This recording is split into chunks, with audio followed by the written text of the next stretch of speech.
prostate cancer support group that I joined was under the auspices of the BC Cancer Agency, and they held the meetings at the building on 10th, the building on 10th Avenue.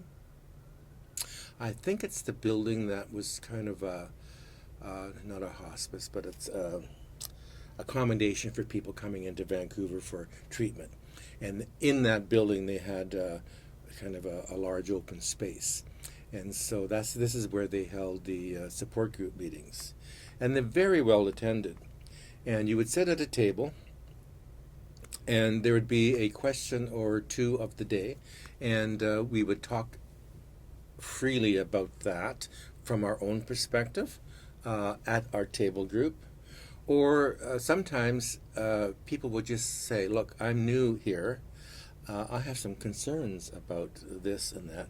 Can anybody here share with me their experience? And that part was the most helpful part, is hearing from somebody else who's been there before. You both have that issue at hand. There's no explaining it. Everybody knows.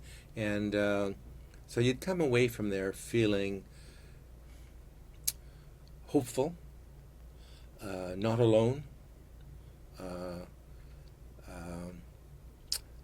a place where you could go for answers. You could talk to your family doctor and your urologist, but who knows if they had this experience. It's so different if you're communicating with somebody with a shared experience.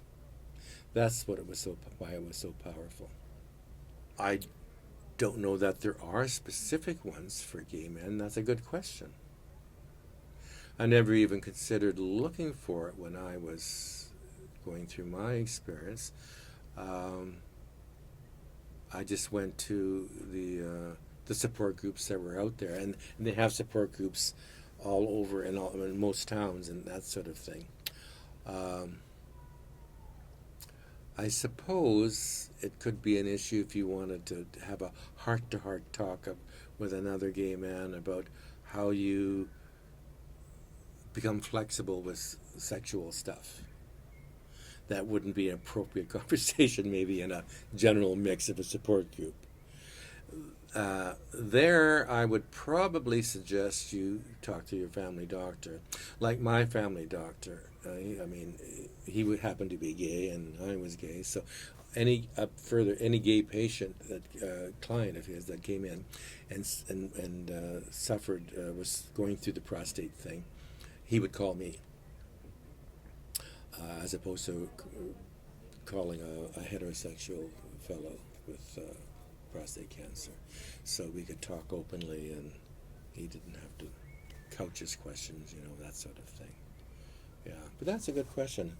And I don't know, I suppose in Vancouver, in a larger city setting, there could be a branch of, gay prostate survivors and support group just for those that might be helpful. Yeah, hadn't really thought about that.